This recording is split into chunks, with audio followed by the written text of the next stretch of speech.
For 18 months the county had said the Duke of Renmore was lost at sea, and for 18 months Clara Ainsworth had kept his lamp burning in the hall window all the same. She was a widow of 26, and the boy gone heavy against her shoulder was all she had carried out of her own grief, and the great house at her back was not hers, and never would be. So when the knocking came against the front door that summer night, 3 slow blows, a hand that seemed to know the wood, she did not think of the man the sea had taken. She thought of the bailiff, and of the morning, and of the papers that would put her and her son out of doors by noon. "Stay sleeping," she whispered, though Tom had not stirred. She eased him down into the settle by the cold hearth and tucked her shawl about him. The clock on the stair had not yet struck 11. No honest caller came to Renmore Hall at such an hour, and no dishonest one knocked. She took the lamp from the window ledge. Moths had gathered at the glass all evening, and 2 of them rose now and circled her hand as she lifted it, soft as falling ash against her knuckles. The hall stones held the day's warmth still. The air smelled of beeswax and of the lavender she cut and laid in every empty room to keep the damp from the linens. Somewhere out across the dark lawns, a corncrake rasped once and went quiet. The knock came again. "Slower, we are closed." Clara called through the oak. Her voice did not carry as she wished it to. "The family is from home. If you have business with the estate, you will find Mr. Vane's man at the lodge in the morning." A silence answered her. Then, lo, from the far side of the door, Clara. No one called her Clara. Not the servants, not the village, not Mr. Vane with his cold courtesies. To the world she was Mrs. Ainsworth, and she had grown so used to the name that her own seemed to belong to another woman, one who had been a girl in a yellow gown a long time ago. Her hand found the great iron bolt and stopped there. Who is it that asks? It is no one you have any reason to expect. A breath. Open the door, and do not be afraid. That, of all things, decided her. For fear had been her lodger so long, she scarcely felt it as a stranger any more, and a man who knew to tell her not to be afraid was a man who knew her. She drew the bolt. She turned the heavy ring. She pulled the door inward, and the warm night came in at her with the smell of cut hay and dust off the moor road, and the lamp threw its small gold reach across the step. A man stood there, who should have been at the bottom of the sea. She knew him, and she did not know him. The Tristan Hale who had sailed away 2 springs gone had been broad and easy and brown from riding, a duke who laughed too rarely and gave too much away. This man was gaunt to the bone, his cheeks cut hollow, his jaw rough with a beard going early to grey, though he could be no more than 28. A scar she did not remember ran pale from his temple into his hair. His coat was a sailor's coat, salt-stiff, and it hung from his shoulders as from a peg. But the eyes that came up to meet hers were the same grey, and the same steadiness was in them, worn down now to something harder and more careful, like a stone a stream has been working at for years. The lamp shook in her hand. The gold light staggered across his face. "You are lost," she said. It was the only true thing she knew. You were lost at sea. The papers came. The grandmother had the bells rung. "You are. I am late," he said. "By a great deal. I am sorry for it." Her knees forgot their office. She put her free hand flat against the doorframe and held there, the way she had taught herself to hold steady in the first black weeks when the floor of the world had tilted and would not right itself. The oak was cool and certain under her palm. Behind her, in the dim hall, she heard the small, wet sound of her son turning in his sleep. "They drowned the whole company of you," she said. "The Persephone went down off Finisterre with every soul aboard. They told me. They came and told me." She could not finish it. The next words had a name in them, and the name was Edmund, and she would not say her husband's name on this step to a man returned from the same water that had not given Edmund back. Clara. Tristan did not move toward her. He had always been a still man. But this stillness was new, a held thing, as though he had learned somewhere that sudden motion cost more than it was worth. I know what you were told. I know what tomorrow was to be. I have ridden 3 days without proper sleep to stand here before you signed your name to it. May I come into my own house? I find I cannot ask it twice. It was the cannot ask it twice that undid her. The plainness of it, a strong man saying he had reached the end of what he could carry. She stepped back. The moths poured in past them both toward the lamp, and Tristan, Duke of Renmore, given up for lost these 18 months, crossed his own threshold sideways, like a man who had forgotten that doors were made wide enough for shoulders such as his had been. He saw the boy at once. She watched him see, watched his gaze go to the settle, and the small sleeping shape, and the shawl, and watched something move across that ruined face that she could not read, and did not try to. He stopped where he stood. The salt and tar came off him into the lavender quiet of the hall, 2 weathers meeting. That is your son, he said. Not a question. That is Thomas. Her hand had found her own wrist, her thumb pressing the thin skin there over the bone, a thing she did when she needed to count something steady. He was 4 when his father did not come home. He is near 6 now. He will not remember you, Your Grace. He scarcely remembers. She stopped again. He scarcely remembers anything of those days, and I have thought it a mercy. Do not call me Your Grace tonight, Tristan said. I have not earned it back yet. There are men who will say I have no right to it at all, before the week is out. He looked from the boy to her. The lamp was steadier now in her hand, and by its light she saw how his own hands trembled, very slightly, with the fine constant shake of a man held upright past the point his body had agreed to. Clara, is there anyone else in the house? Mrs. Fenwick, old Hobbs sleeps over the stables. She lifted her chin. Practicalities were a floor a woman could stand on when everything else gave way, and she reached for them now as a drowning hand reaches. There is no fire lit. There is bread, and the end of a ham, and small beer. I can have the kitchen warm in a quarter hour. You look as though you have not eaten since Tuesday. The corner of his mouth moved. Not a smile, she would not call it a smile, but the memory of where one used to live. Wednesday, he said. I am not so far gone as Tuesday. She turned for the kitchen passage so that he would not see her face, because the small dry joke of it, the ordinary human smallness of Wednesday, had brought the whole weight of 18 months up into her throat at once, and she would not weep in front of him. Not for him. She had wept herself dry for another man, and she had thought that particular well long since gone to dust, and she was furious to find it was not. The kitchen took her in with its banked warmth and its low red eye of coals.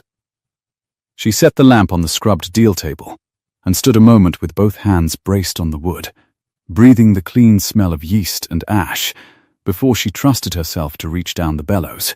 I'll not pretend I'm sorry to be roused, said a voice from the inner door, but I'll thank you to tell me whether we're murdered in our beds or only visited, ma'am, for I've put my cap on for one and not the other. Mrs. Fenwick stood on the threshold in her wrapper, a candle guttering in her fist and her grey plait over one shoulder, surveying the kitchen with the flat patience of a woman who had kept a great house through plenty and through ruin, and expected nothing from either. Clara had never in 3 years been so glad of her. Neither, Clara said. Visited, Mrs. Fenwick. Sit down before I tell you, I beg you. At my age I'd as soon hear bad news standing. The chair's farther to fall from. But the old woman came forward and set her candle by the lamp, and the 2 small flames leaned together. Go on then, you've a face on you like the parish register. The Duke is in the hall. For a long moment Mrs. Fenwick did not speak. The coals shifted and sighed. Then she said, very evenly, His Grace is at the bottom of the Bay of Biscay. Ma'am, where the post-chaise and the bishop and Mr. Vane's own affidavit all agree to leave him. I dressed this house in black crepe with my 2 hands. I'll want a deal more than a face to call it back off the windows. Then come and look, said Clara. But softly. Tom is sleeping, and the man he is not as he was. Be ready for that. She had thought herself ready. She was not, quite, even now, and she had touched him. They went together along the passage, and Mrs. Fenwick went first through the door into the hall, and stopped as though she had walked into glass. The Duke had not sat. He stood in the middle of his own great cold entrance hall, with his salt-stiff coat and his ruined face, looking up at the dark stairwell and the shrouded portraits, as a man looks at a country he has only heard described, and at the sound of them he turned. Mrs. Fenwick, he said, you wore your hair the same way the morning I left. You told me the road to Plymouth would be the ruin of my boots, and you were entirely right about the boots. The candle in the housekeeper's hand began to shake. She set it down on the hall table very carefully, as one sets down a thing one no longer trusts oneself to hold, and she put her knuckles to her mouth, and over them her eyes filled and spilled without a sound, and she said at last, thickly, well, and there's a deal of crepe to come down then, and not a soul to help me do it. For I sent the girls home to their mothers in the spring when Mr. Vane stopped the wages. She wiped her face with the heel of her hand, fierce as scrubbing a step. You'll forgive me, Your Grace. I've grieved you proper once already. I'd not the least intention of doing it twice in one night. Forgive you, Tristan said. Mrs. Fenwick, you are the first thing in this kingdom that has gone exactly as I left it, and I have been a fortnight learning that nothing else has. Do not change a hair of it. And then, because the old woman's chin had begun to tremble past her governing of it, he looked away to spare her, to the window, where the lamp had stood, and where now only the empty ring of light it had left lay on the dark glass. You kept a light in the window, he said. To Clara. All the nights? Every night. She would not make more of it than it was. It is the only window on this side that shows from the moor road. A light in it keeps travellers off the marl pits in the dark. It is no more than common sense. It is no more than common sense, he agreed gravely, and I have steered by common sense across 200 miles of bad country to reach it. So you will permit me to be grateful to your common sense, Mrs. Ainsworth, even if you will not let me be grateful to anything else. He held her eyes one beat longer than he had any right to. I saw it from the rise above the ford, and I did not know whose it was. I only knew that someone in this house was still waiting up for the lost. Clara turned away and busied her hands with the kindling, and was glad of the dark, and said nothing at all that she would have to take back in the morning. They got the kitchen fire going, and the kettle on, and they sat him down at the deal table where the servants took their meals, because the great rooms were all under Holland covers, and the dining room had not been opened since Lady Day. He ate the bread and the ham slowly, with the careful economy of a man who had learned to mistrust plenty, breaking the bread small and eating every crumb of it. And Clara found she could not watch him do it, and so watched the fire instead. Mrs. Fenwick had gone up, at the Duke's own insistence, to find him linen that was not stiff with salt, her tread crossed, and recrossed the boards overhead. You will want to know why I am 18 months in coming, Tristan said, into the quiet. It is none of my affair when a duke chooses to come home. It is entirely your affair, since the date of it is the only thing standing between your boy and a roof. He set down the crust. Tomorrow at noon my cousin Mr. Vane was to attend here with a notary and a deed. The presumption of my loss was to be entered, the estate conveyed into his keeping as heir presumptive, and the house, he glanced at the low passage door, beyond which the boy slept, cleared of those my cousin called encumbrances. I had a copy of his letter to the bishop in my hand a week ago in Falmouth, before ever I had a clean shirt. He has been thorough. He wrote that the late Duke's pensioners and dependents could no longer be indulged at the estate's expense, and that the Ainsworth woman in particular had been suffered to remain on a sentiment he did not share. The Ainsworth woman in particular. Even at second hand, in Tristan's quiet mouth, she could hear the man's voice in it, the soft town courtesy of it, the way Mr. Vane could make a sentence close around you like a gloved hand. She had stood in the morning room not a fortnight since, and heard that same voice tell her, with every appearance of regret, that her continuance at Renmore was a kindness the family could ill afford, and that she would do well to apply to her late husband's people in Hampshire, who had, Mr. Vane understood, a cottage. He was to come at noon, Clara said slowly. And you are come the night before. I am come the night before. Tristan turned the crust over in his fingers and did not eat it. It was nearer a thing than I should like. 3 days ago I had no horse, and no name any man would credit.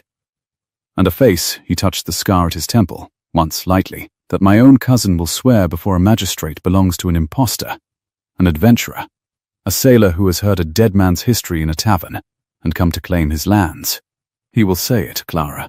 He has too much to lose to say anything else.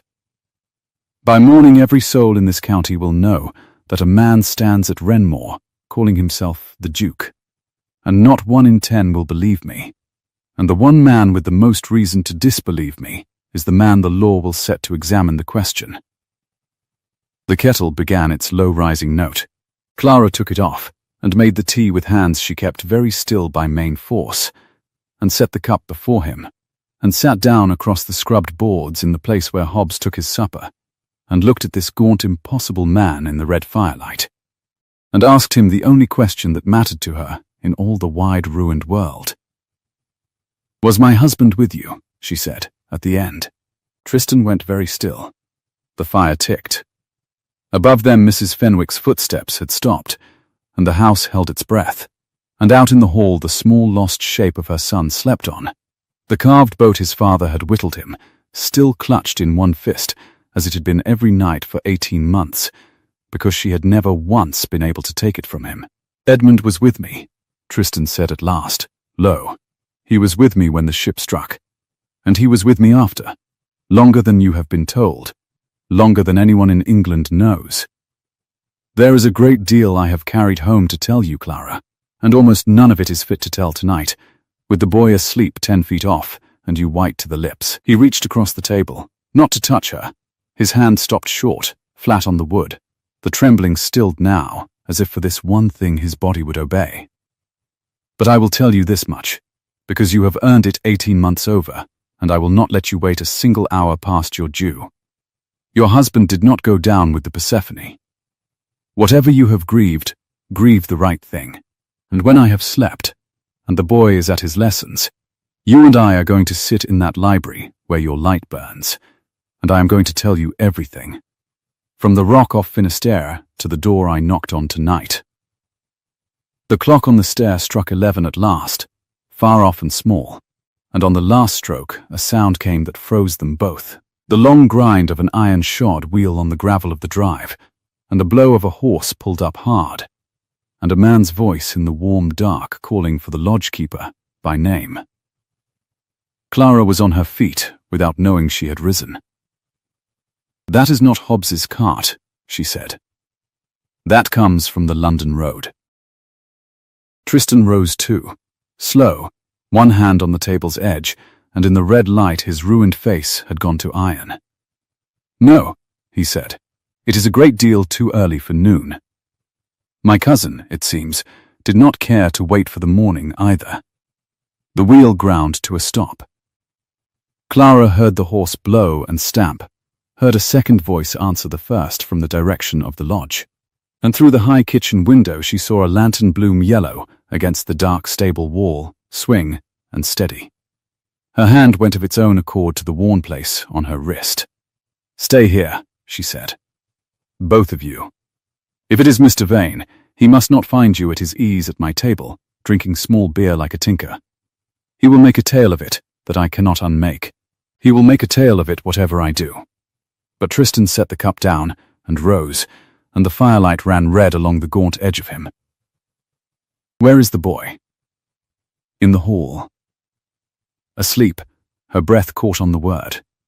He is between Mr. Vane and the door. She went out ahead of them both, fast and quiet down the stone passage, and came into the hall just as the knocking began, not the slow blows of an hour gone, but a quick imperious rattle of a riding crop's silver head against the oak. 3 and 3 and 3. The knock of a man who has never once in his life waited long for a door. Tom stirred on the settle. The little carved boat shifted in his fist and did not fall. Clara crossed to him, smoothed the damp hair off his brow with 2 fingers, and stood herself square between her sleeping son and the door before she drew the bolt for the second time that night.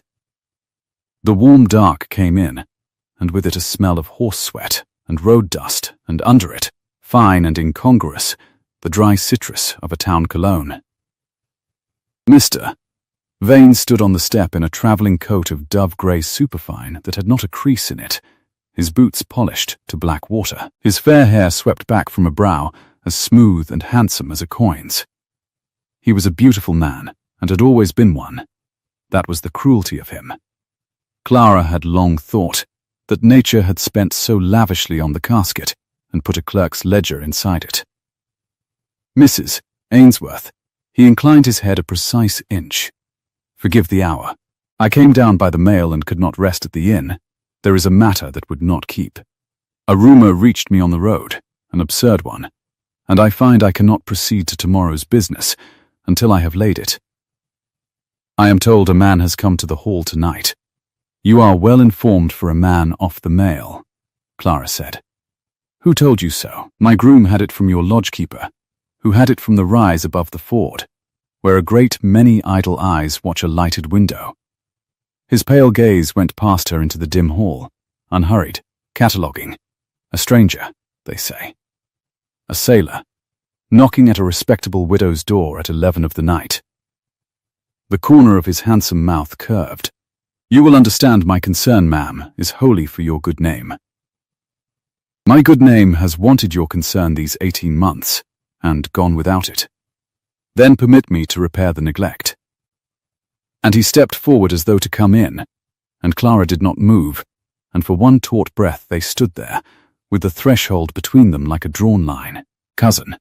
Tristan's voice came from the dark of the hall, low and even, and Mr. Vane went still in a way Clara felt rather than saw, a stiffening that ran up through his polished length and locked his shoulders. He looked over her head. The lamp she had set back upon the window ledge threw its small gold reach only so far, and Tristan stood at the edge of it, half in the light and half in the great shadow of the stair, his ruined face turned full upon his cousin. You will not know me, Tristan said. I have changed. Say the rest of it, Vane. You have rehearsed it all the way down from town. Do not waste the carriage. Clara watched Mr. Vane's face, and learned something in that moment she would carry a long while. She had expected shock, or fear, or the swift calculation of a man whose whole inheritance has just walked out of the sea. What she saw instead, in the half-second before the smooth mask came down, was none of these. It was a flicker of something almost like recognition, that he at once refused. A door opened and slammed in the same instant. Then it was gone, and the gloved town courtesy closed over it like water over a stone. My cousin, said Mr. Vane gently, to the hall at large, is at the bottom of the sea, and has been these 18 months, mourned by his grandmother, prayed over by his bishop, and entered in 3 affidavits I drew with my own hand. Whoever you are, sir, you have chosen a desperate part. There are men hanged for less. There are. Tristan came forward one slow step into the full lamplight, and Clara saw Mr. Vane's eyes go to the scar at his temple, to the hollows under the cheekbones, to the salt-stiff coat, reading the wreck of him with a craftsman's cold attention. Look at me, cousin. Look well. You will want to be certain of your evidence before you swear to it, because you will have to swear to it, and you will have to do it to a magistrate's face, and a magistrate may ask you how a man invents the mole behind my left ear, or the year we both took the measles at Renmore and your mother dosed us with the same vile black draught from the same spoon. Common history. Mr. Vane did not blink. Servants' gossip. Half the county could tell me where your moles are, sir, if half the county were minded to play your game. You will need a great deal better than measles. I have a great deal better. I have 18 months of it. Tristan's voice dropped, and there was no heat in it, which was somehow worse than heat. But not tonight, and not on this step, and not over the head of a sleeping child. You have come a day early, Vane. Ask yourself why that frightens you. An honest heir would sleep sound at his inn, and meet me at noon with his notary and his deed, and let the law do its slow work. You could not wait the night. You rode down in the dark to see with your own eyes whether the thing you most dreaded had come true. He paused. It has. For a moment, nobody spoke. Out on the dark drive, the tired horse shifted, and its bridle rang once, a small bright sound. A moth came in past Mr. Vane's shoulder and went blundering toward the lamp. Then, Tom woke. Clara felt it behind her before she heard it, the small intake of breath, the rustle of the shawl. She turned, and her son was sitting up on the settle, rubbed pink and blinking, his fair hair on end, the carved boat held up against his chest like a thing to ward off the dark. He looked at the 3 grown figures ranged in the lamplit hall, and his gaze went past his mother, past Mr. Vane's grey magnificence, and fixed on the gaunt stranger in the sailor's coat with the unblinking gravity of the very young. "Are you off a ship?" Tom said. The whole hall seemed to hold itself. Clara went to him and put her hand on his shoulder, but he did not look up at her. He was waiting, with a child's perfect patience, for his answer. "I was," said Tristan. He did not crouch, did not soften his voice into the false brightness grown people put on for children. He answered the boy as he had answered his cousin, plainly, as one man to another. "A long time. Too long. My papa was off a ship."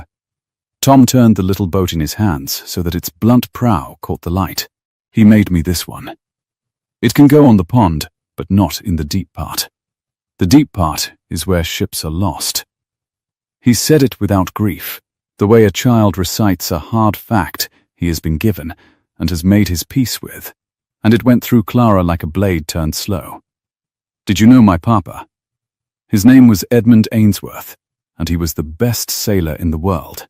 She heard Tristan's breath go out of him. He was silent a moment too long, and she thought, he will lie to the child. He will say no and spare us all, and was astonished at how much she did not want him to. "I knew him," Tristan said. "He was a very fine sailor. He spoke of you. He told me there was a boy at home who had a boat that could go on the pond but not the deep part, and that the boy's name was Thomas, and that he was waiting." His voice did not break, but it thinned, stretched over something Clara could not see the bottom of. "He was right about the deep part. Keep your boat to the shallows, and you will always come home." Tom considered this with great seriousness, and then, satisfied, leaned his warm weight against his mother's side, and put his thumb toward his mouth, and thought better of it, being near 6 and a gentleman. "Mrs. Ainsworth, Mr." Vane's voice was very soft now, very even, and Clara felt the change in it, as one feels the air alter before a storm. "Take the child up. This is no scene for him." And when she hesitated, torn between her son and the thing unfolding in her hall, "I do mean it kindly. Whatever follows here tonight will be ugly, and it will be quick, and a boy ought not to carry it. Mrs. Fenwick will sit with you." It was reasonably said, and it was true, and Clara hated that both these things could be so while the man who said them meant her nothing but harm. She gathered Tom up. He had grown heavy, but she would not put him down before Mr. Vane, and as she carried him toward the stair, she heard the housekeeper come down it, and felt the candle's warmth pass her, and met the old woman's eye in the dimness. "I'll take him, ma'am," Mrs. Fenwick murmured. "You'll be wanted below more than above, I'm thinking, and the gentlemen's not to be left to bay at one another with none but the moths to keep the peace." She lifted the boy from Clara's arms with the practiced ease of a woman who had carried 3 generations of Renmore children up that same stair. At the half-landing she paused and looked down over the banister at Mr. Vane, and her voice came mild as milk. "I'd a deal of crape to hang for you, sir, 18 months gone, on his Grace's account. I'll thank you not to make me hang it twice in a week for the same man. My knees won't bear the ladder." She went on up before he could answer, and Clara, despite everything, felt the ghost of a fierce small warmth at the foot of her throat. She came back down into the hall, and the two men had not moved, only stood facing each other across the cold flags with the lamp between them, and the night through the open door at her back smelled of hay and dust, and the faint green river breath of summer come up off the water meadows. "Now," said Mr. Vane, and he drew off one grey glove, finger by finger, a thing Clara had seen him do before he said the worst of what he had come to say.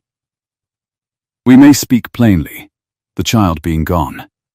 I will tell you what will happen, sir, since you are so fond of telling me. At noon tomorrow I attend here, as I have always purposed, with Mr.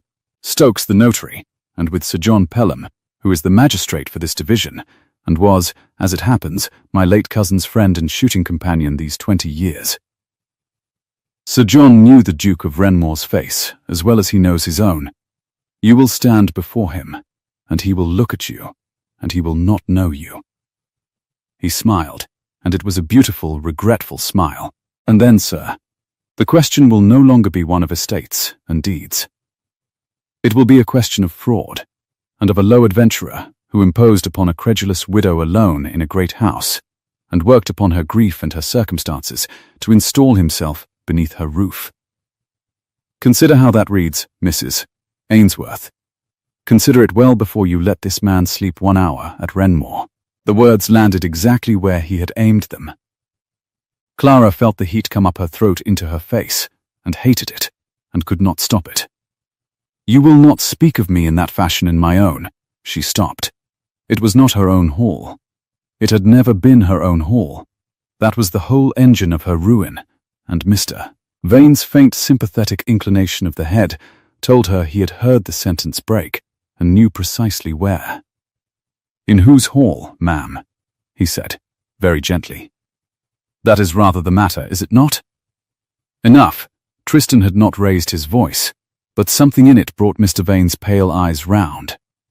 "You will leave Mrs. Ainsworth out of it. Whatever you mean to throw at me, throw it at me. She has kept a light burning in this house, for a man she had every reason to give over, on the chance some traveller in the dark might be glad of it. You will not stand on the warmth of that kindness, and use it to foul her name. Not while I draw breath." How gallant! Mr. Vane drew on the glove again, finger by finger. A penniless sailor's gallantry toward a penniless widow. It is almost affecting. The magistrate will find it affecting too. It makes such a tidy motive. He turned for the door, unhurried, and then paused on the threshold with the summer dark behind him, and Clara saw him decide to spend one more arrow before he went. "I will give you a thing to sleep on, whoever you are."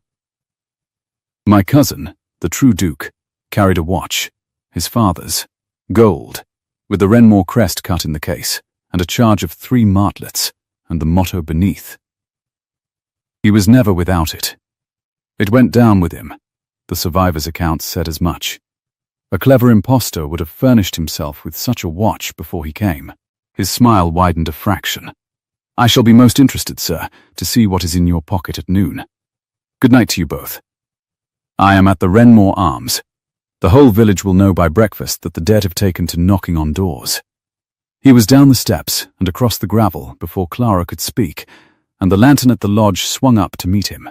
And then the wheel ground, and the horse threw its weight into the collar, and the carriage swept round the dark sweep of the drive, and was gone, and the night closed back over the sound of it, and a corncrake somewhere in the long grass took up its dry rasping again, as though nothing at all had happened. Clara shut the door. She drew the bolt. She stood a moment with her forehead nearly touching the cool oak, breathing the lavender and the lamp oil, before she turned. Tristan had sat down at last, sunk, rather, onto the lowest stair, his elbows on his knees, and his head bowed, and in the small gold light he looked less like a duke come home than like a man set down at the end of a road longer than his strength. The fine constant tremor was in his hands again. He did not trouble to hide it from her now. "You have no watch," she said. "No." He did not look up. "I have no watch." He knew that you would not. He knew it before he named it. She came across the cold flags and stood over him, and her voice came out of her low and hard and afraid, in a way she despised. He has built a door he is certain you cannot open, and he has told you so to his own pleasure, and tomorrow at noon he means to walk you through it in front of a magistrate who loved the man you say you are. Tell me there is more than measles and moles. Tell me, because I have a child asleep upstairs who has been clutching a whittled boat for 18 months, and I will not, stake the last roof over his head on a man I cannot prove. You are right not to. He raised his head, and the grey eyes that met hers were steady and tired, and held no plea in them at all, which steadied her more than any plea could have. You should not believe me on my face. Your son's bread is in the question. Believe nothing on faith. I would think less of you if you did. He drew a breath. But you asked me a question in the kitchen, before he came, and I owe you the answer to that one first, because it is yours and not the magistrate's, and because it bears on the watch. Clara's hand found her wrist. Edmund, sit down, Clara. Please, not over me. I cannot say it looking up at you like a man at the dock. She sat, on the step below his, half-turned, the lamp casting both their shadows huge and wavering up the shrouded wall, and she folded her hands hard in her lap and waited, and the great house ticked and settled around them in the summer dark. The Persephone struck a rock off Finisterre in a black squall, as you were told, Tristan said. What you were not told, what no one in England has been told, because the only account that came home was a sailor's, picked up half senseless by a Biscay trawler and carried into Falmouth raving, is that not all of us went into the deep with her. A handful got off on the longboat. Your husband was one. I was another. We were 4 days on the water, and then we were not on the water. We were on a coast that does not love Englishmen, in a country at war with our own, and we were taken up, the both of us, and held. He paused, for a long time, longer than the cleverest lie would dare to claim, because no liar would make himself wait 18 months for his inheritance. That is the one thing, Clara, that may yet save me. No impostor would have come this late. I came this late because I could not come sooner. Where is Edmund? She heard her own voice as from a distance. You said grieve the right thing. You said he did not go down with the ship. Tristan. His Christian name came off her tongue before she knew it was there. Where is my husband? And Tristan looked at her, and his ruined face did a thing she could not read, and the silence stretched a beat, and 2, and 3, until she understood that whatever he was about to say, he had been carrying the weight of it across 200 miles of bad country, and had not yet found a way to set it down that would not break something, and that he had meant to give it to her tomorrow, in the library, with the boy at his lessons and the doors shut, and that Mr. Vane's coming had torn the hour open too soon. Not tonight, he said at last, very low. Clara, I beg you. There is a thing I must tell you about Edmund, and it is not the thing you fear, and it is not the thing you hope, and if I say it to you now, on this stair, at midnight, with that man's threat still warm in the room, you will not hear it whole, and I will not say it whole, and we will both be the worse. His hand lifted, stopped, settled instead on the worn stair rail an inch from her shoulder. Give me until morning. Let me stand before the magistrate first, and learn whether I am to be Tristan Hale or a man in irons by sundown. And then, whichever I am, I will tell you everything about your husband, and you may hate me for it or not, as you find you must. Hate you. The word frightened her. Why should I hate you? But he had closed his eyes, and his head had gone back against the baluster, and she saw with a lurch of plain human pity that the man was very near the end of his body's lease, that he had ridden 3 days, and crossed an ocean, and a war, and a grave to knock on her door, and had spent the last of himself standing his cousin down in the hall, and that there was nothing more in him tonight to give her, true or false. Because, he murmured, almost past hearing, of the watch. The watch?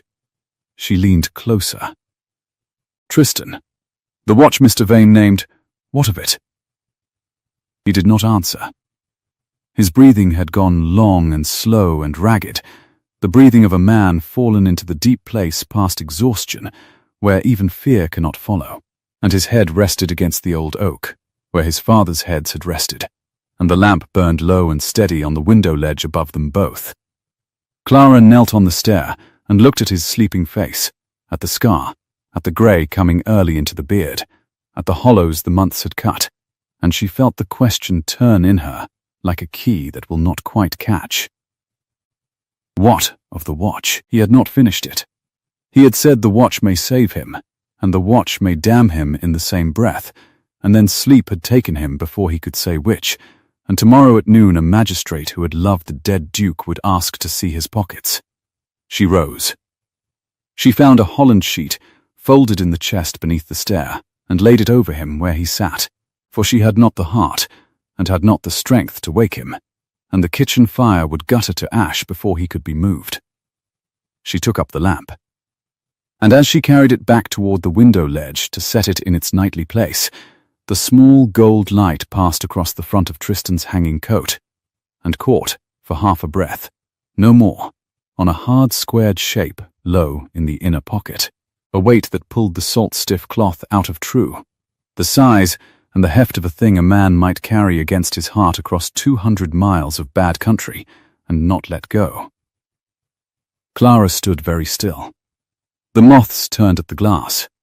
Out on the moor road the dark went on mile, all the way to the rise above the ford, where idle eyes had watched her lighted window, and somewhere at the Wrenmore Arms, a beautiful, gentle, ruinous man was writing out the order of tomorrow's noon. She looked at the squared weight in the sleeping duke's coat, and she did not reach for it. She set the lamp in the window, where it had burned every night for 18 months, and she turned its small flame up against the dark, and she went to the foot of the stair to keep watch over the two of them, the man who had come home and the boy who was waiting, until the grey of the summer morning should come and make her choose. The summer dark did not lift so much as thin, the way milk thins when water is poured into it, grey leaking up the long windows until the shrouded portraits along the stair stood out from their shadows like things half-remembered. Clara had not slept. She sat on the third stair with her shawl drawn close and her back against the cold baluster, and across the hall the lamp burned low and steady in the window, and below her, sunk on the bottom step under the holland sheet, Tristan slept the sleep of a man who had run his body to the last of its rope. The squared weight in his coat had not moved all night, and neither had she. It would be the simplest thing in the world. She had only to cross 6 feet of cold flag, draw back 1 fold of salt-stiff cloth, and lift the thing out into the grey light, and she would know, before noon, before Sir John, before any of them, whether the man asleep against the old oak was the Duke of Wrenmore, or a clever shipwrecked liar, who had heard a tale in a tavern and come to spend it. The knowing was right there, the size and heft of a fist, pulling his pocket out of True. She did not move. It was not honour that held her, or not only honour. It was that she had carried not knowing for 18 months as a kind of mercy, and she had learnt to be afraid of the moment a thing became certain, because certainty, once it came, could never be ungiven. She had been certain about Edmund. The bishop had made her certain. She would not, this once, do to herself what the bishop had done.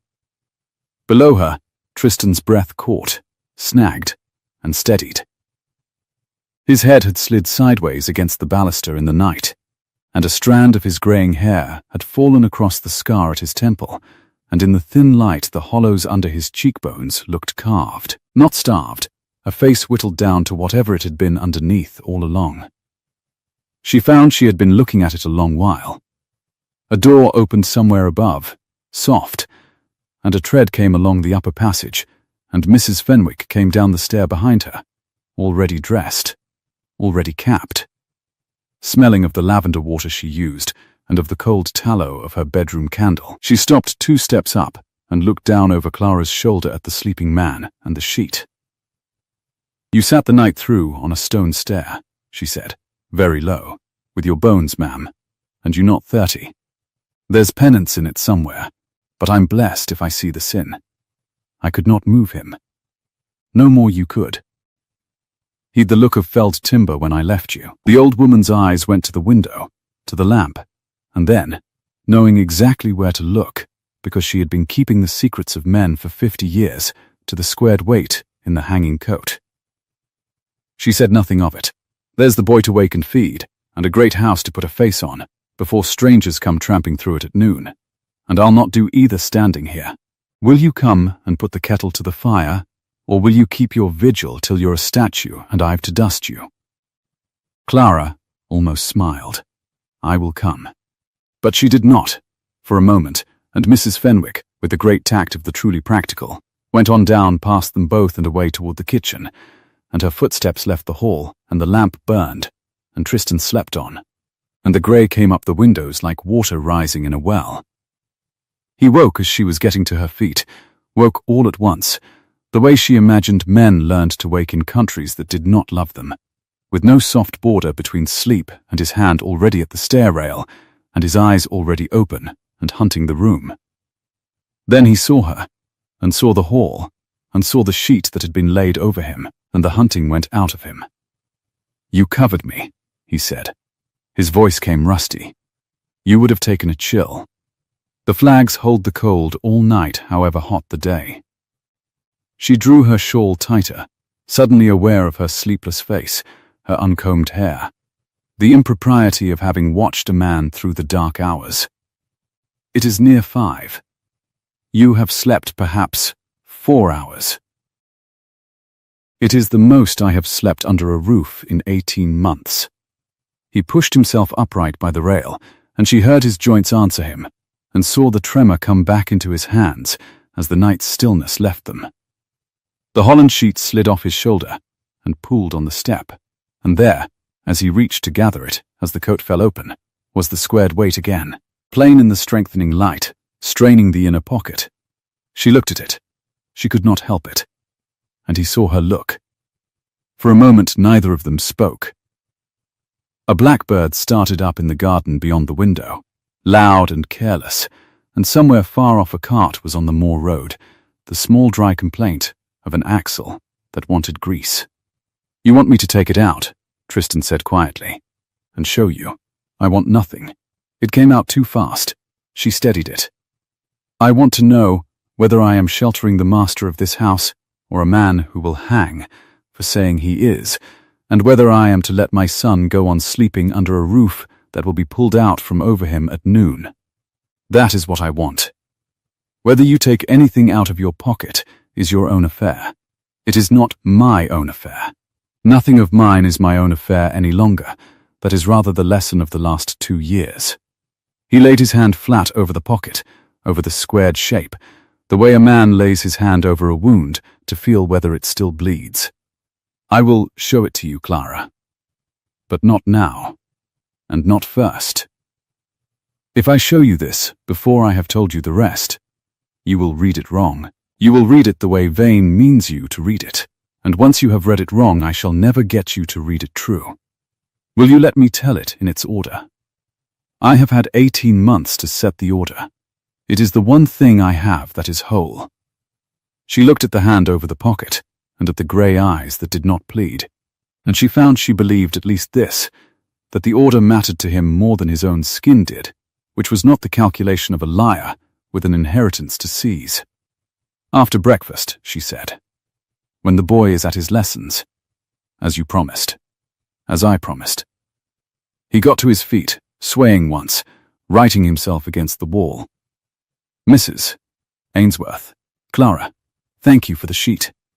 It is a small thing. I find the small things are the ones I cannot bear with any grace at all." She turned away before her face could answer for her, and went down toward the kitchen, and the lamp she left burning in the window, though the sun was very nearly up. The boy made the morning bearable, as the boy made everything bearable.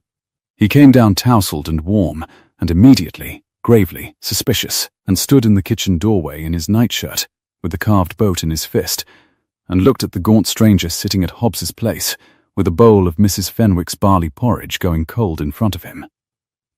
"You're still here," Tom said. It was not quite an accusation. "I am still here." Tristan considered him. "I find I am very bad at leaving this house. I have tried it once already, and it did not take. Mama said you came off a ship." Tom advanced into the kitchen, drawn the way small boys are drawn to anything dangerous and interesting. "Did your ship have a name?" "My papa's ship was the Persephone, and it was a frigate, and it had 32 guns. He pronounced the number with enormous care.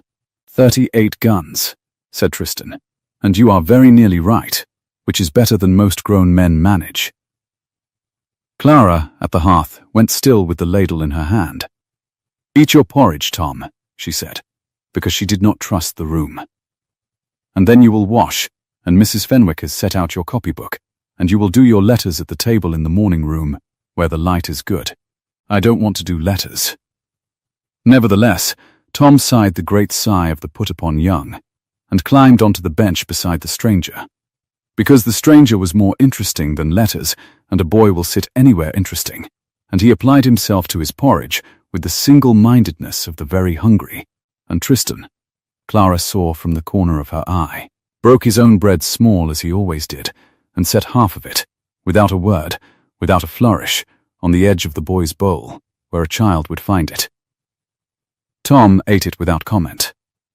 It was the most ordinary thing in the world, and it undid something low in her chest that she had thought too hard to undo. "There's a man at the back door wanting to know is it true, Mrs. Fenwick announced, coming in from the scullery with her sleeves pushed up and flour to the elbow, and behind him there's 2 more, and behind them there's the better part of the village by noon. I shouldn't wonder, for the words run round like a grass fire.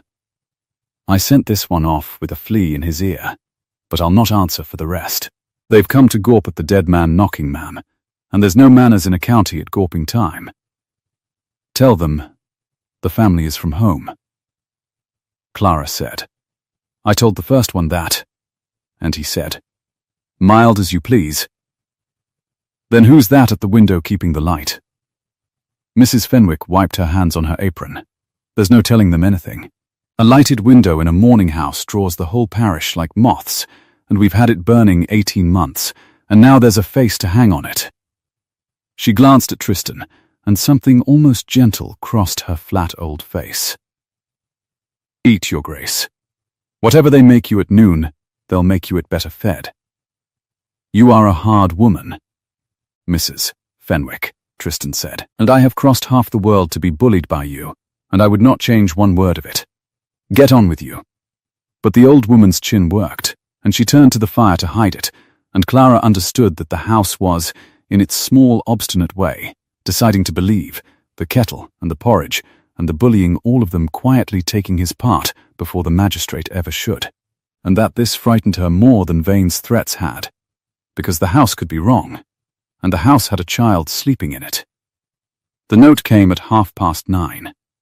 It came not by Vane himself, but by his groom, a soft-footed town servant in dove-grey livery, who would not come past the step, and who put the folded paper into Mrs. Fenwick's floury hand with a bow so correct it was nearly an insult, and went away again down the drive without a word, his polished boots picking among the gravel, as though the country dirt of Renmore might rise up and claim him. Mrs.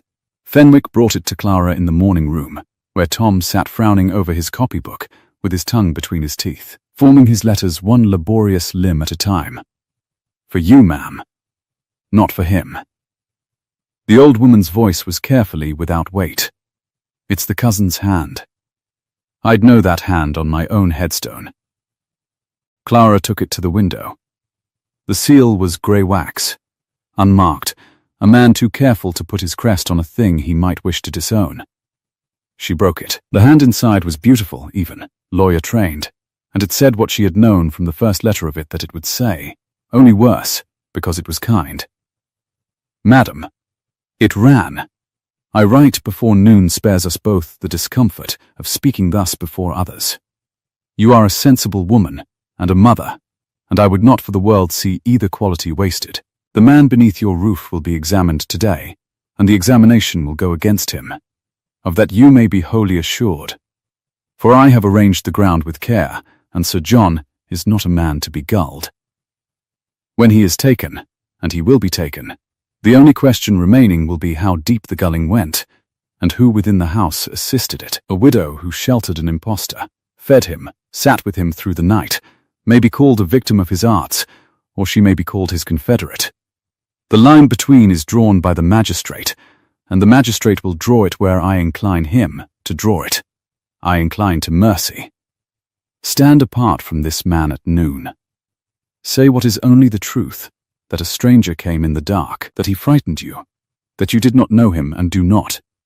Do that, and your name comes through unmarked, and the cottage in Hampshire is yours, and the boy's for as long as you should want it, freehold, conveyed in your own name, beyond any later turning of my mind. I will be generous, madam, to a woman who is wise.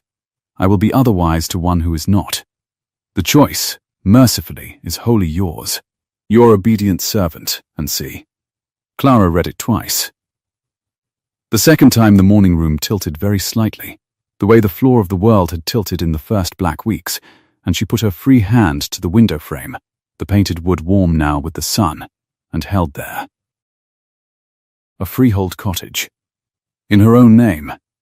Beyond his turning.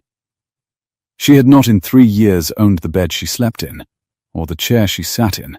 She had lived on the sufferance of a family not her own, and Vane was offering her, for the price of 3 sentences, the one thing she had not dared want. A floor that was hers. A door that was hers. A roof her son could not be put out from under by any man's deed. All she had to do was say a true thing. The man was a stranger who came in the dark. It was not even a lie. "Mama," said Tom, "is the W a witch's hat or a wave?" "A wave," Clara said, from very far away. "2 waves, joined. Do it again." She folded the note small and put it up her sleeve, against the worn place on her wrist, where she could feel the edge of it bite when she pressed, and she went to find Tristan in the library, and her heart was a stone going down through cold water. He was standing at the long window when she came in, the same window, on the moor side, where the lamp burned at night. By day it gave on the lawns and the ha-ha and the green river haze rising off the water meadows beyond, and the morning sun came through it and lay in a warm bar across the dusty floor and across the Holland-shrouded shapes of the furniture. He had washed and shaved the worst of the beard, and Mrs. Fenwick had found him a clean shirt that had been the late Duke's father's, and in it, in the plain light, he looked less like a wreck and more like a man, and that was somehow harder. "You have had a letter," he said, without turning. "I saw the grey coat go down the drive." "I have had a letter. From Vane." Now he turned. "He has offered you something. He would not write before noon unless he meant to buy a piece off the board before the game began, and the piece he most wants off is you." "What did he offer?" She would not be handled. "Tell me about Edmund," she said. "You promised it for now. The boy is at his lessons. The doors are shut.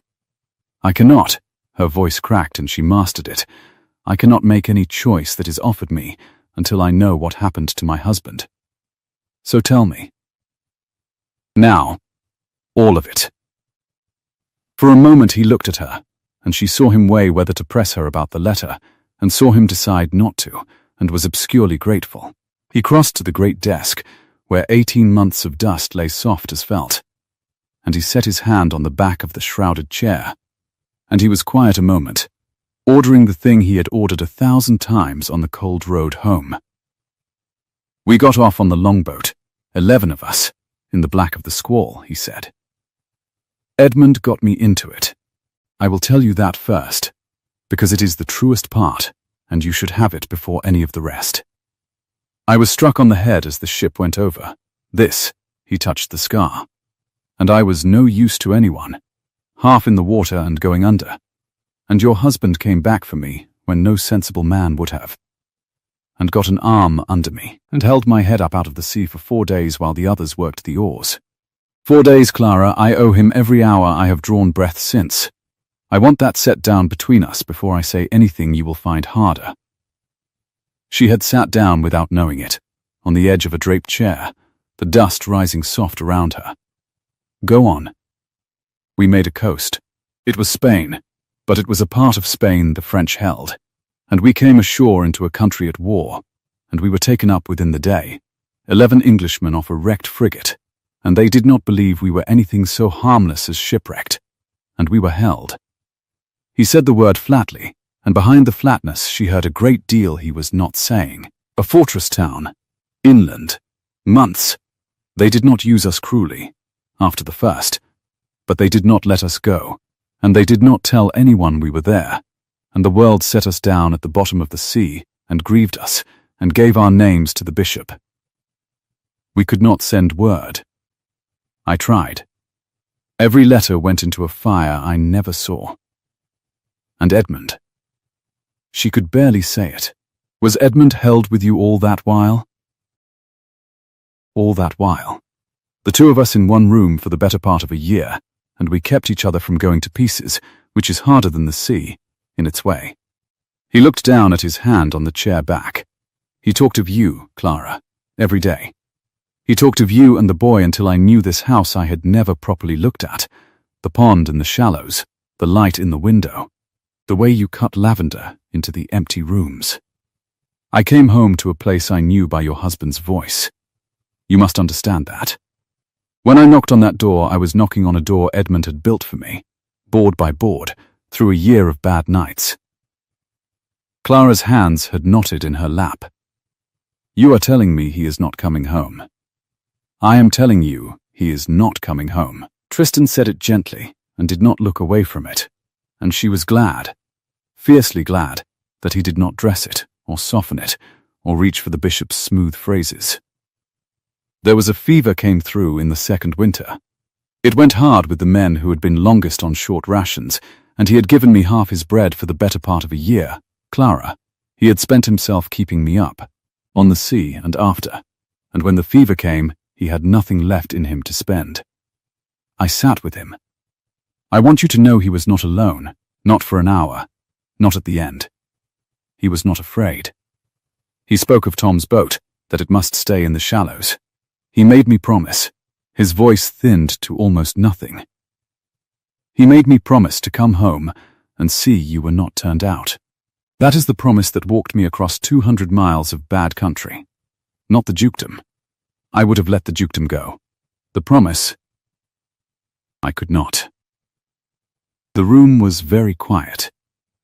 Out across the lawns, a wood pigeon called, 3 soft notes and a fall, 3 soft notes and a fall, and the warm bar of sun crept a finger's breadth across the floor. And Clara sat with the whole shape of 18 months turning over inside her, the grief she had finished turning out to have been the wrong grief, the right grief only now arriving, fresh and enormous, into a heart that had thought itself emptied.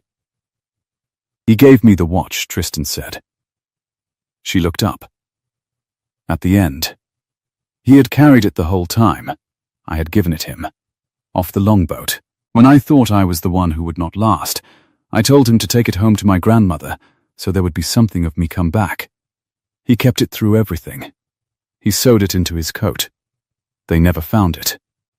Tristan drew it out now, at last, from the inner pocket, and the squared weight came into the morning light, and it was exactly what Vane had named. Gold. The case worn smooth, the Renmore crest cut deep into the lid, the 3 small birds and the motto beneath worn nearly to nothing under 100 years of Renmore thumbs. He pressed it back into my hand the last night and he said, "This goes home now, and you go with it, and you tell them whose it is." So I have brought it home. It is the truest proof I have that I am who I say.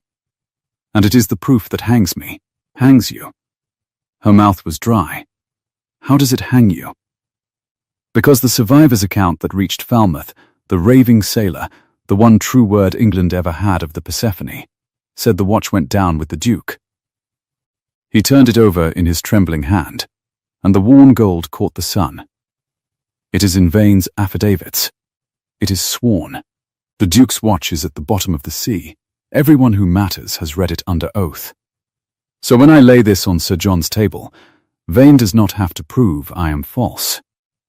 He has only to say what he has already told you he will say, that a clever impostor would furnish himself with such a watch, and the very thing that proves me becomes the thing that damns me. For an honest Duke's watch is on the seabed by every paper in the county, and only a fraud would have a copy of it in his pocket.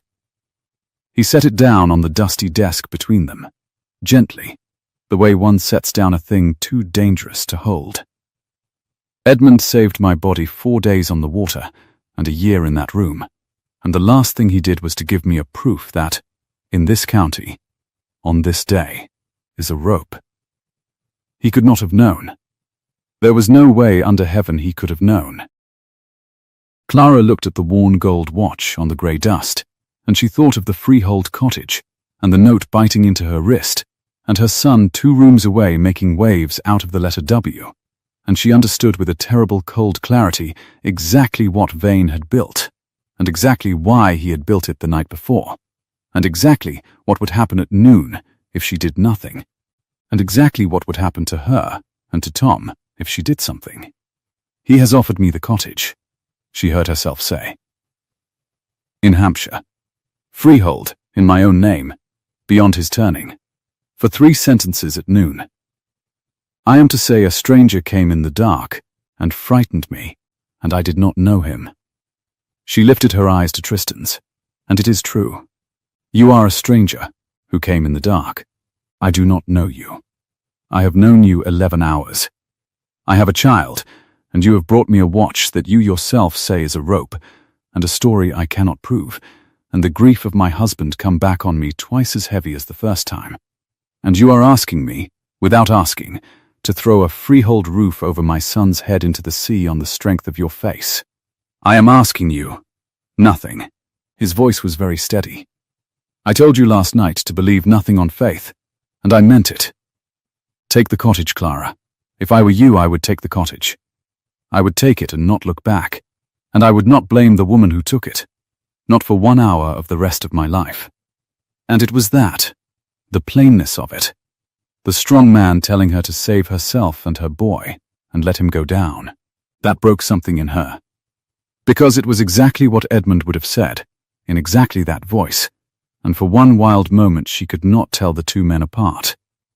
The one on the seabed and the one across the desk, and the grief and the something else she would not name rose in her together, and she had to turn her face to the window and grip the warm sill and breathe.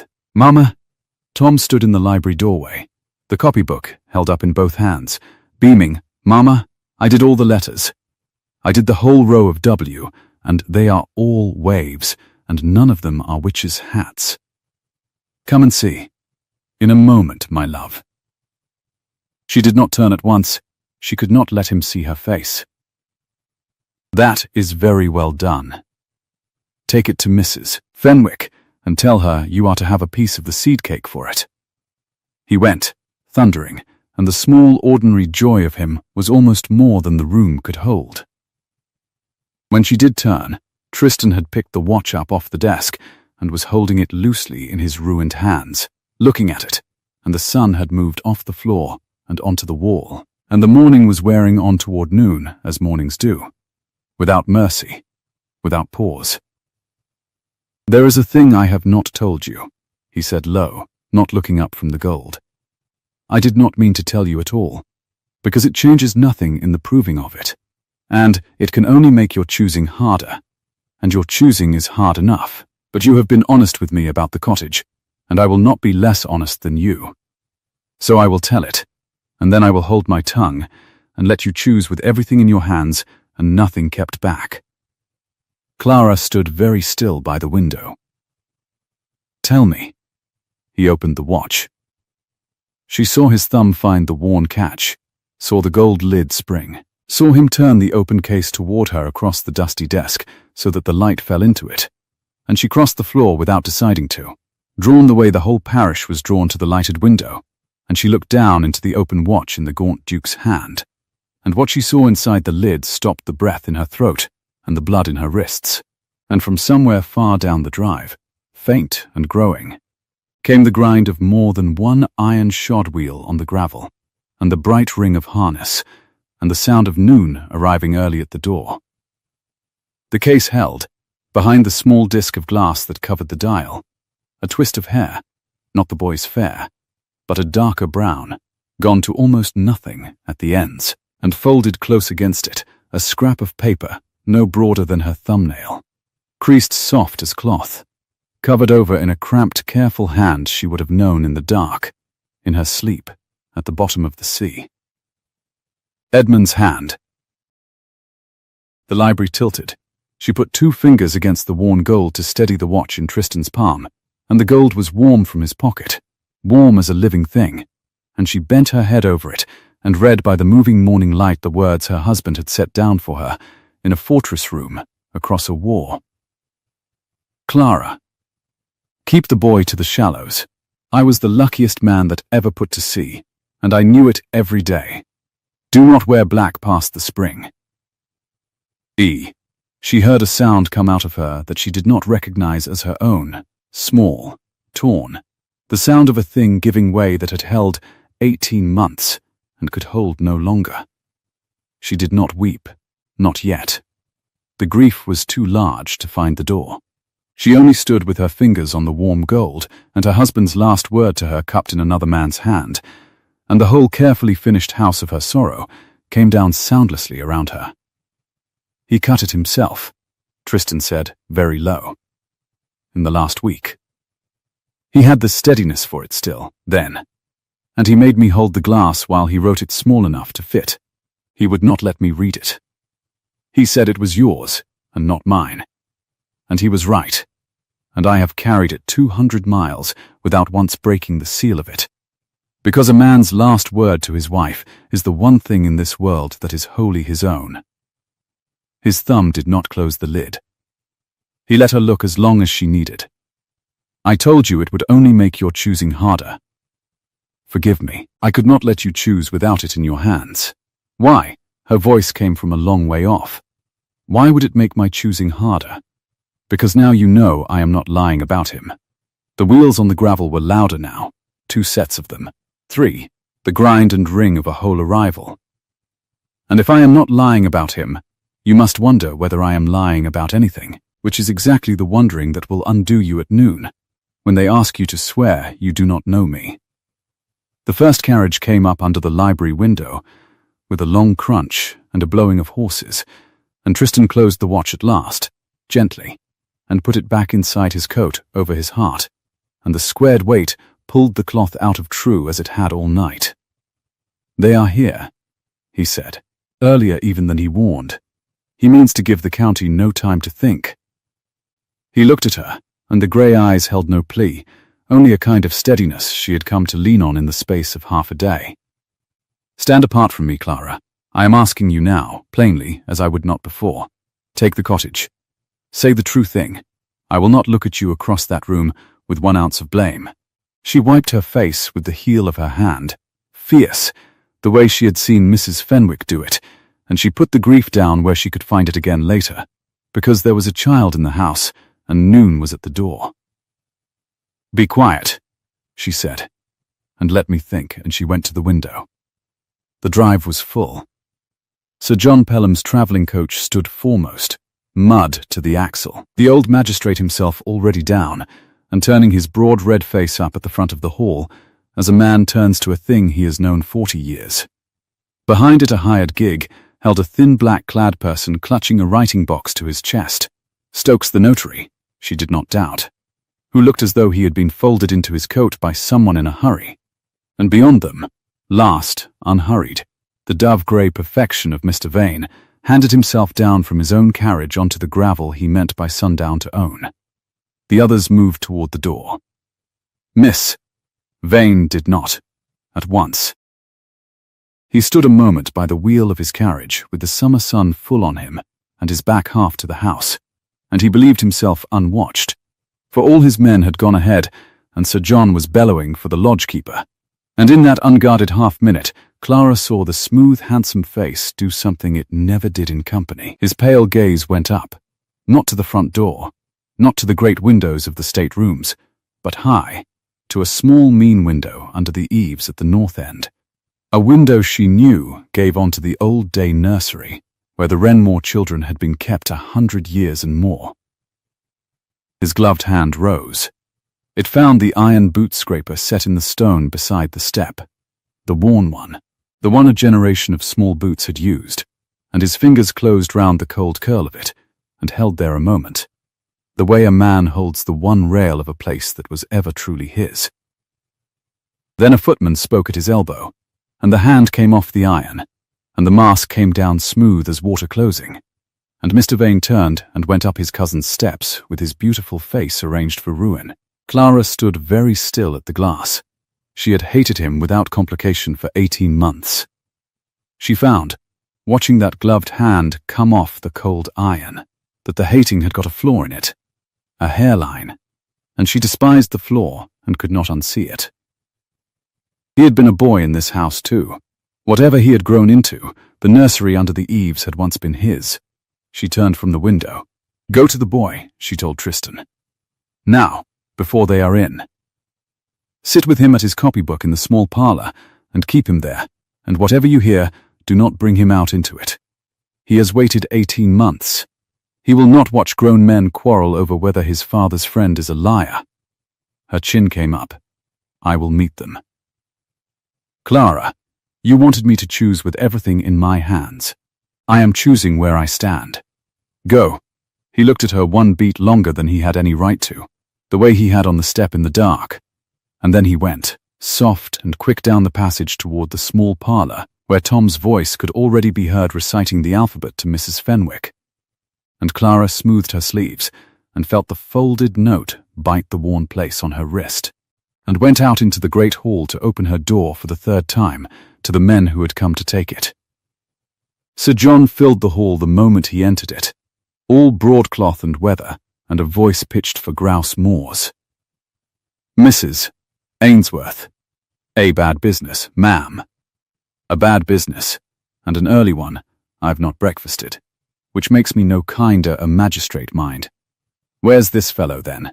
Vane has me 3 days persuaded there's a rogue under your roof playing at being poor Tristan, and I'll tell you to your face I came to see him hanged for it, for I shot beside that boy 20 seasons, and I'll not have his name worn like a stolen coat."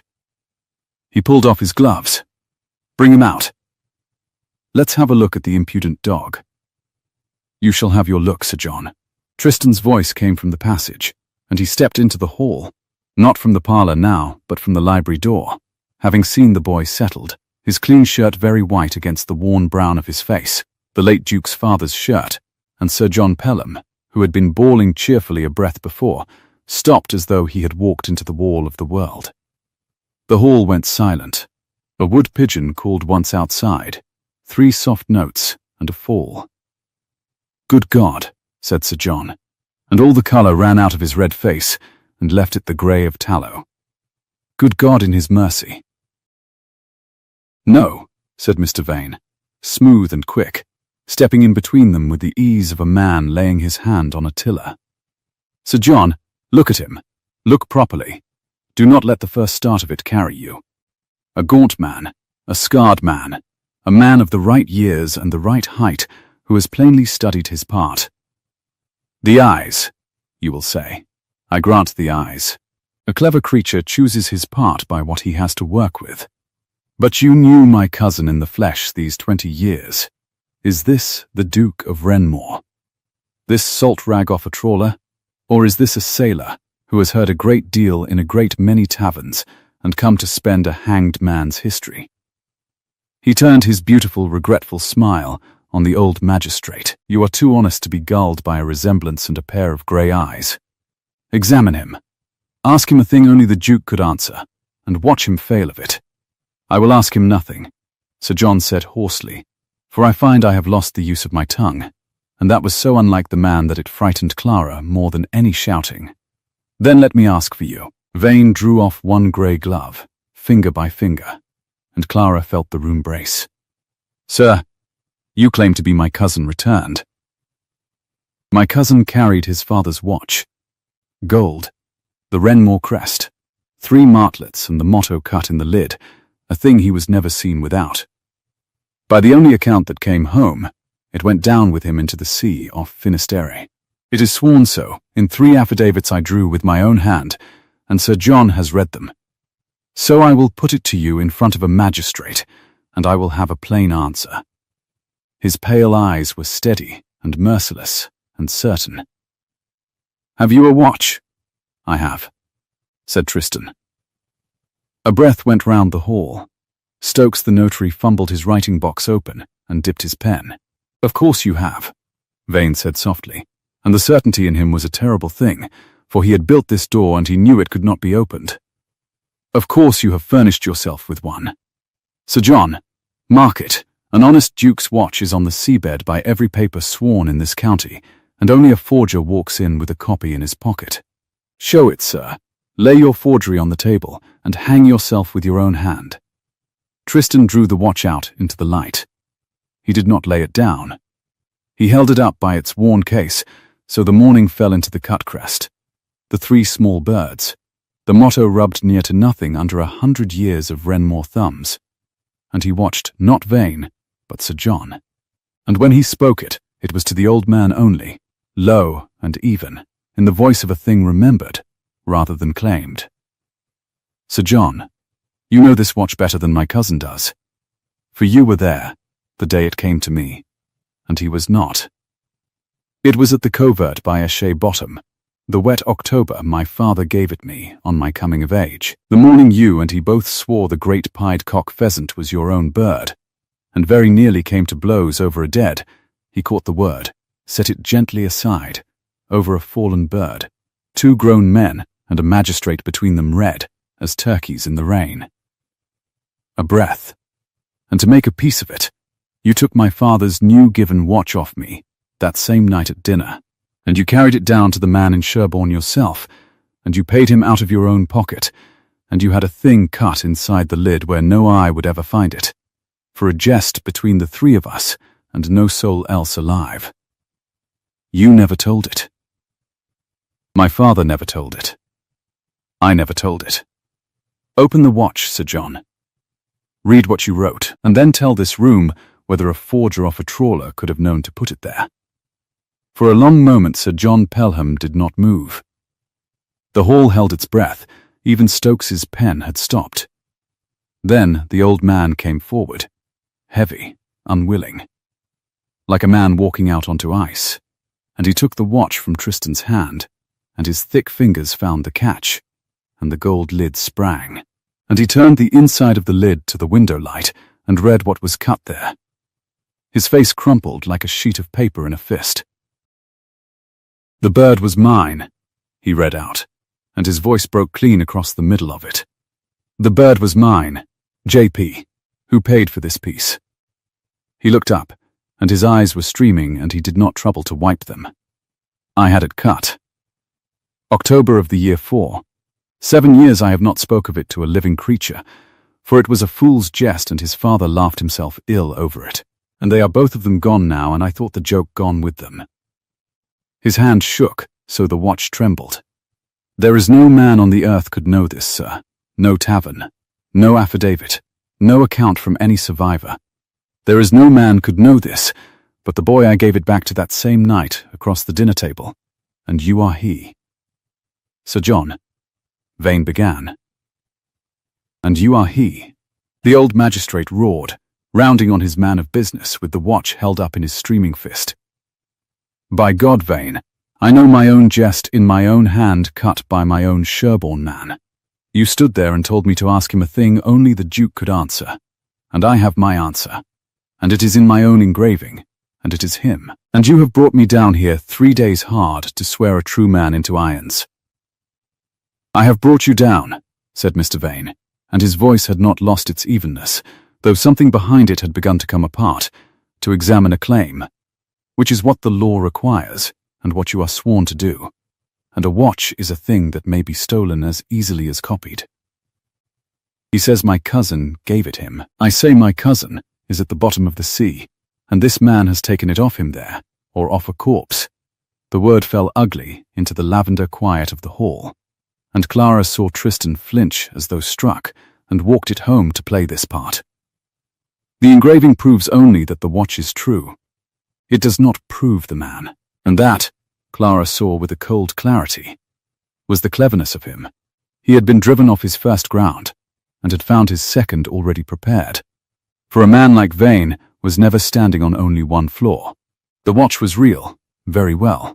Then the man was a thief, a despoiler of the lost, and a thief who could describe a private engraving might be a thief who had wrung the secret from a fevered prisoner before. She would not finish the thought.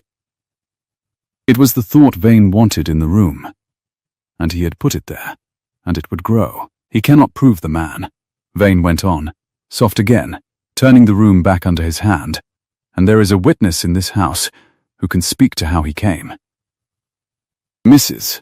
Ainsworth.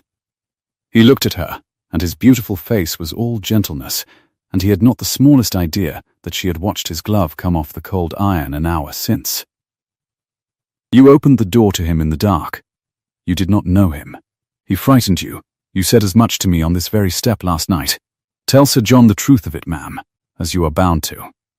A stranger came in the night. You had never seen him. You do not know that this is your master. He let the silence open, kind and lethal. Say only the truth, and you stand clear of all of it. Every eye in the hall came to her. She felt the note bite her wrist. She thought of the cottage in Hampshire, freehold, in her own name, a floor that was hers, and a door that was hers, and a roof her son could not be put out from under by any man's deed. 3 sentences, and it was done. And not one of the 3 a lie. She took the note out of her sleeve. You are right, Mr. Vane, she said, and her voice did not carry as she wished. So she made it. A stranger came in the dark, and I did not know him, and I do not. I have known him 11 hours. That is all true. She unfolded the grey paper. Here is some more truth. This came to me by your groom at 9:30 this morning, under a blank grey seal so you might disown it later, and it is in your hand. The hand Mrs. Fenwick says she would know on her own headstone, and I will read it to Sir John, for he is sworn to weigh what bears on the case, and this bears. That is a private letter, Vane said, very quietly. And for the first time the evenness cracked, and underneath it Clara heard the boy who had touched the boot scraper. You will not. A widow who sheltered an impostor, Clara read, loud and clear across the hall, may be called a victim of his arts, or she may be called his confederate. The line between is drawn by the magistrate, and the magistrate will draw it where I incline him to draw it. I incline to mercy. Stand apart from this man at noon. Say what is only the truth, that a stranger came in the dark, that he frightened you, that you did not know him. Do that, and the cottage in Hampshire is yours, freehold, conveyed in your own name. I will be generous to a woman who is wise. I will be otherwise to one who is not. She folded it again. Her hands were perfectly steady now. You wrote me the very speech you have just asked me to make, word for word. A stranger came in the dark. You did not know him. You put the lines in my mouth at 9:30 and bought the cottage to pay for them, and then you stood in this hall at noon and asked me to speak them as though they were my own honest memory. They are not my memory, Sir John. They are Mr. Vane's composition, and he has paid me to recite it, and I find. She looked at the worn place on her wrist. Then up. I find I would rather have my own words and no cottage than his words and a freehold. Sir John Pelham took the note from her hand and read it through twice, and his red face that had gone grey went red again, a slow, furious tide of it from collar to brow. You drew me 3 affidavits with your own hand, he said to Vane, and you have just been caught buying perjury with a Hampshire cottage in the hand to match. By God, Vane, by God. I came down to weigh one man's honesty, and I find I have been weighing the wrong man entirely. It is one letter, said Vane, and now the cracks were running fast through him, written by a man under the most grievous provocation, the loss of an estate to a creature off a trawler. "It is forgery you came to swear to," Sir John said, "and coercion in your own fist, and there is a notary at your elbow with his pen wet, Stokes. Are you getting this down, man? Get it down, every word, the engraving and the watch and this damnable letter, for there'll be a deal more law in this before it's finished than the conveyance you came to write." He turned from Vane as a man turns from a thing he can no longer bear to look at, and he held the open watch out toward Tristan in both his broad hands, the way one returns a thing to its owner. "Your Grace," he said, and his voice broke a third time on the word, and he did not care. "Welcome home. I am ashamed to my boots, and glad past saying, and both at once, and I'm an old fool who shot beside your father. And, welcome home, lad." Tristan took the watch. He did not put it away. He stood looking at it in his ruined hands, and Clara saw what it was costing him to be believed, after 18 months of carrying a thing that could not be said. Mr. Vane stood alone in the middle of the hall he had come to inherit. For a moment nobody spoke to him, and the not speaking was the whole of his ruin laid out plain. Then he drew on his glove again, finger by finger, the old gesture, only now his hands were not quite steady at it, and he looked round the hall once, at the shrouded portraits, at the cold stare, at the small mean window's light he could not see from here, but Clara knew he was seeing all the same. And when he spoke it was not the lethal softness any longer, it was emptied out. "I was born in this house," he said, to no one, to the stones, in the north room under the eaves. "I came back every summer of my boyhood. He had everything, and I had a quarter's allowance and a remove at school, and we took the measles in the same week from the same spoon. And he stopped. His jaw worked. I told myself the sea had given it to me at last. 18 months, I told myself. A man can come to believe a thing if he tells it to himself in an empty house long enough." He looked at Tristan then, directly, for the first time without the mask, and what was in his face was the flicker Clara had seen, and refused to name on the step the night before. Only no longer refused, recognition and shame, and an old child's grief that had nowhere to go. "I knew you the moment the lamp fell on you last night. I knew you, and I went back to the inn and wrote that letter, anyway. You may make of that whatever a magistrate makes of it." "Sir John will make a great deal of it," said Tristan quietly, "and I will not stay his hand, for you would have put a woman and a child onto the road by noon and called it the estate's economy. But he crossed the cold flags and stood before his cousin, and he held out, not his hand, but the watch, open, the engraving toward the light. We had the same measles, Vane, the same spoon. I have not forgotten it either, however much you wish I had. When the law has had its slow work of you, there will be a quarter's allowance still, and it will not be a remove at school. I will not have it said the house put its own out onto the road. Not even you. Especially not even you." He shut the watch. "Go with Sir John now. You have made this morning long enough." Vane looked at him a moment longer. Then something in the smooth, ruined face simply gave way, not into tears, but into a kind of terrible stillness, and he inclined his head the precise inch he had inclined it to Clara on the step, and he let Sir John's man take his arm, and he went out down the steps he had come up, past the cold iron boot scraper his hand did not reach for this time, and the carriage that had brought him to take a dukedom carried him away without one. The hall was very quiet when the wheels had gone. The sun had climbed past noon, and the warm bar of it had left the floor and ran up the wall now among the shrouded frames, and somewhere down the passage a small boy's voice was still reciting his letters to a housekeeper who had, Clara did not doubt, been listening at the parlour door to every word, and minding the child with the other ear.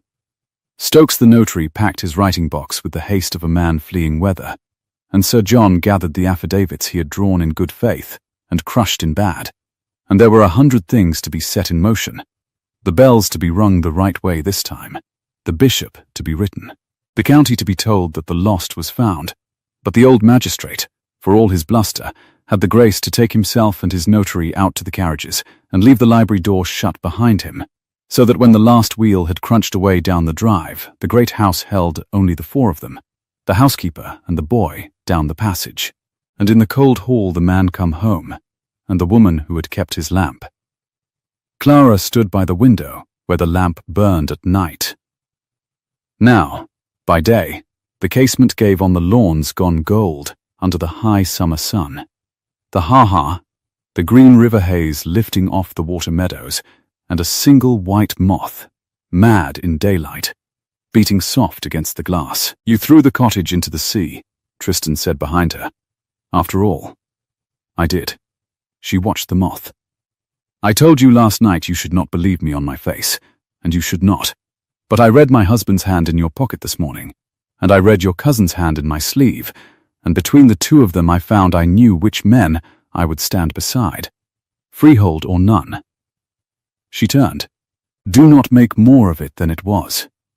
"I would not dream of it," he said gravely, and the corner of his mouth moved where the memory of a smile lived. It was no more than common sense. It was so exactly the turn she had given him on the step the first night. It is no more than common sense, and I have steered by it across 200 miles of bad country, that something in her chest came loose all at once, the grief and the long fear, and the thing under both that she had not let herself name, and she put her hand to the warm window frame to steady herself, and found she did not need to. "He told me not to wear black past the spring," she said. Her voice was not quite even. "I have worn it 18 months. I grieved him at the bottom of the sea, and that was the wrong grief, for he was not there, and now I must grieve him true, in a fortress town that I will never see, where he gave you his bread for a year, and his last word to me cut small in your father's watch, and I find, Tristan, I find I cannot do it twice. I have not the heart left for 2 grievings of one man." A tear went down at last, and she let it. "He saved your life 4 days on the water. He saved it a year after. The last thing he did with his hands was send you home to see we were not turned out. I think a woman could go a long way toward loving a man her husband loved that much, if she let herself, and I have been so afraid of letting myself that I sat the whole night on a stone stair sooner than reach into your coat." Tristan did not move toward her. He had always been a still man, but the stillness now was a held thing, and he let it go, 1 step, and stopped within reach and no nearer, leaving the last of the distance for her to keep, or close. "I came home for the promise," he said low. "I told you that. And it was true. And it was not all of the truth. Because by the end of that year I knew this house by your voice in his mouth, and I knew the light in the window before ever I saw it, and when I came over the rise above the ford and saw it burning I thought, someone in that house is still waiting up for the lost. And I did not know it was you, Clara, but my heart did. It has been a fortnight catching up to what my heart knew on the rise." His hand lifted, and this time it did not stop short of her. It came to rest light against the worn place on her wrist, over the bone, where she pressed her thumb when she needed to count something steady. "I will not say the word to you over your husband's fresh grief. I have more honor than that, or I am trying to find it. But I will wait. I have grown very good at waiting. I waited a year in a room with no door, and I can wait in a house with my name back over it, for as long as it takes you to come out of black and look at me in color. You need not wait so very long," Clara said, and turned her wrist under his hand until her fingers found his, and held them, the fine constant tremor of him stilling at last against her steadiness. "I have lavender cut and laid in every empty room in this house, against the damp 18 months of it. I think it is time some of those rooms were lived in again, and the lavender put to its right use, which is not keeping the moth out of black crepe." She drew a breath that shook and steadied. "Come and meet the boy properly. Not the man off a ship, the man who is going to be here when he wakes." In the small parlor the afternoon light came warm through the open window, and Tom sat at the table with his copybook and his carved boat, and Mrs. Fenwick stood at his shoulder, with her arms folded and her cap askew, and the wet shine not quite gone from her old eyes. "He's done his whole row of W," she announced, "and not a witch's hat among 'em. And he's asked me 4 times is the shouting over, and I've told him 4 times that gentlemen always shout when they're glad and never know it." She looked at the 2 of them in the doorway, at the joined hands neither had thought to unjoin, and her flat mouth did a thing that on another face would have been a grin. "Well, I'll want help getting the crepe down off the front windows, for I'll not climb that ladder twice in one life, and I'll thank this household to stay found henceforth, for my knees have grieved enough dukes to be going on with." "Mrs. Fenwick," said Tristan, "I have crossed half the world to be bullied by you, and I would not change one word of it," which was what he had said in the kitchen in the dark, and the old woman heard the echo and turned sharp to the window so they would not see her face, and scrubbed at it with the heel of her hand, fierce as scrubbing a step. Tom slid down off the bench. He came across the parlour with the boat in his fist and stood looking up at the gaunt man holding his mother's hand, with the unblinking gravity of the very young. "Is the shouting over?" he asked. "It is over," Tristan said. He went down on one knee, slow, so that his eyes were level with the boy's. And he did not put on the false brightness grown people use. He answered him as one man to another. "Tom, I knew your father very well. He was the best sailor I ever sailed beside, and the bravest, and he talked of you every single day, and he sent you something home with me, and I have carried it a long way and kept it very safe." He drew the watch out and opened it and turned it so the boy could see the twist of darker hair behind the glass. "That is a piece of your father. He cut it himself to come home to you when he could not come himself. It is yours now, when you are grown enough to mind it. And until then I will mind it for you, if you will let me, here, in this house, where the light stays in the window." Tom looked at the hair behind the glass a long, solemn moment. Then he held up the little carved boat, the blunt prow catching the sun. "He made me this," the boy said. "It can go on the pond, but not the deep part." "I know," said Tristan. "He told me, keep it to the shallows, and you'll always come home." "That's what you said," Tom told him, with the great suspicion of the young for a man who knows a thing he ought not. "The first night, by the door." "So I did," said Tristan gravely. "Your father said it first, and now I say it after him, and one day you will say it after me, and that is rather how a thing like that goes on." He stood, his joints answering him, and the boy considered him a moment more, and then, satisfied, leaned his warm weight against his mother's side and put his thumb toward his mouth and thought better of it, being near 6 and a gentleman. And that, Clara thought, with the sun on the parlour floor and her son warm against her, and the man her husband loved standing close enough to lean on if she chose to, that was the whole of it. Not a thunderclap, not a vow, a boy with a boat, and a light that need not be put out, and the lavender in the empty rooms come at last to its right use. They took the crepe down off the front windows that same afternoon, all of them. Hobbs come up from the stables, and Mrs. Fenwick on the ladder despite her knees and her promises, and Tom handing up the tacks one at a time with enormous care, and Tristan steadying the foot of it with the hand that no longer trembled when there was work in it. And the black came down in long folds like a tide going out, and the summer light came into the hall it had been shut from. And where the lamp had burned alone in one window every night for 18 months, that night it burned among a whole row of windows gold with candles, so that a traveller on the rise above the ford, looking down, would have thought the great house was holding a ball, and would not have been so very wrong. By the autumn the bells had rung the right way, and the bishop had written his apology, and the county had come to call in such numbers that Mrs. Fenwick threatened to leave twice a week, and never did. The black went off Clara's gowns before the spring. As she had been bid, she was married in June, a year to the month from the night of the knocking, in a gown of deep summer green that Tristan said put him in mind of the river haze off the water meadows, and the watch was carried into the church in a small boy's fist alongside a carved boat, and the only person who wept aloud was Sir John Pelham, who said it was hay fever and fooled nobody. And on a warm evening late, in that first married summer, Clara stood at the window on the moorside with the lamp in her hand, as she had stood 10,000 evenings, and found her husband come up quiet behind her in the gold light. "You need not keep it any longer," Tristan said, his arms coming round her, his chin at her hair. The lost is found.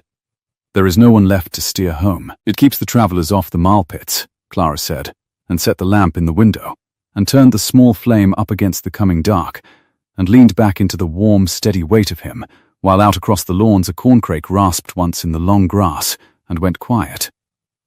Besides, one never knows who may yet come knocking.